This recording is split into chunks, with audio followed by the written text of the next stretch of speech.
এক মাস ধরে বিভিন্ন কার্যক্রম রাখা হয়েছে রাজ্যের পক্ষ থেকে, এমনই নির্দেশ জানালেন উত্তর দিনাজপুর জেলা সভাপতি। আজ 1 জানুয়ারি তৃণমূল কংগ্রেসের প্রতিষ্ঠা দিবস। বাস টার্মিনাস সংলগ্ন তৃণমূল দলীয় কার্যালয়ে দলীয় পতাকা উত্তোলন করে জেলা সভাপতি কানাইলাল আগরওয়াল। পাশাপাশি উত্তর দিনাজপুর জেলা যুব তৃণমূল কংগ্রেসের সভাপতি কৌশিক গুণ ও দলীয় পতাকা উত্তোলন করেন। উপস্থিত ছিলেন জেলা সভাপতি কানাইলাল আগরওয়াল, যুব তৃণমূল কংগ্রেসের সভাপতি কৌশিক গুণ সহ শহর তৃণমূল কংগ্রেসের সভাপতি গঙ্গেশ দে সরকার, যুব তৃণমূল কংগ্রেসের শহর সভাপতি বিক্রম দাস সহ ইসলামপুর পৌরসভার কাউন্সিলররা তৃণমূলের কংগ্রেসের কর্মীরা।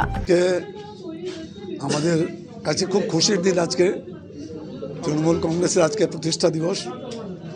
আজকের দিনে 1998 সালে তৃণমূল কংগ্রেসের সূচনা হয়েছিল।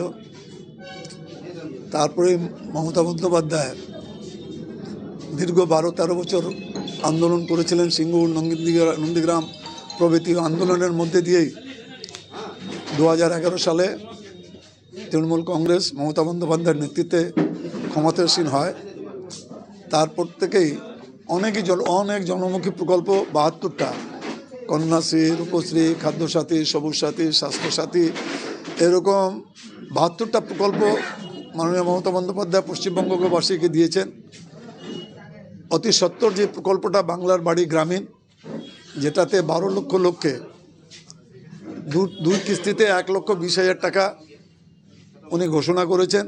ইতিমধ্যে 60,000 টাকা সবার 12 লক্ষ লোকের অ্যাকাউন্টে ঢুকে গেছে।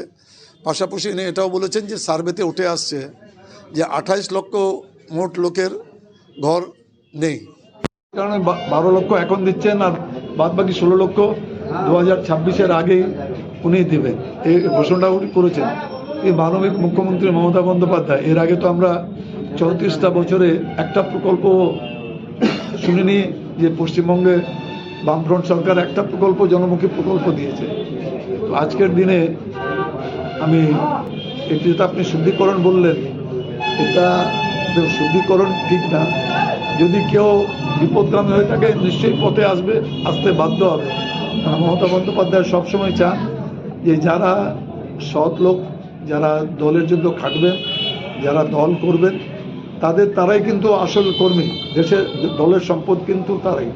আজকের দিনে আমরা একটা সবাই মিলে শপথ নিচ্ছি যে 2029-এর লোকসভা নির্বাচনে দেশ থেকে বিজেপি সরকারকে আমরা তাড়াবই।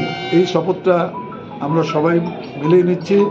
আর যারা এখানে উপস্থিত হয়েছেন, আমাদের যুব কংগ্রেসের জেলা সভাপতি আছে কৌশিক গুণ, এখানে কংগ্রেসের সরকার আছেন, শহর তৃণমূল কংগ্রেসের সভাপতি, এখানে আমাদের হাজী মুজিবুর হোসেন সাহেব আছেন, বিক্রম আছে, তৃণমূল যুব কংগ্রেসের শহর সভাপতি, এখানে আমাদের জ্যোতি দত্ত মহাশয় আছেন, ভাইস চেয়ারম্যান আছেন, রণজিৎ দে বাবু, এবং যারাই এখানে উপস্থিত আছেন, মানুষ সহ এহসান, জিৎ, সবাইকেই আমি জেলা তৃণমূল কংগ্রেসের পক্ষ থেকে আজকের দিনে অনেক অভিনন্দন জানাচ্ছি এই প্রতিষ্ঠা দিবসের উপলক্ষে এখানে উপস্থিত হওয়ার জন্য সবাইকে।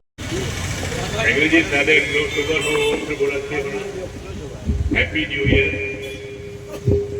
12 জানুয়ারি ইংলিশ ক্যালেন্ডারের যেটা আমরা সারা ভারতে বরাবর মানিয়ে আসতেছি। আজকে 1 জানুয়ারি, এই 1 জানুয়ারি শুভেচ্ছাটা মানে কি? আমার আরো আন্তরিক ইচ্ছাটা আপনাদের জানাচ্ছি যে আপনারা সকলেই ভালো থাকবেন, সকলেই সুস্থ থাকবেন, সকলেই আনন্দ থাকবেন, ভালো ব্যবসায় ভাবে করবেন।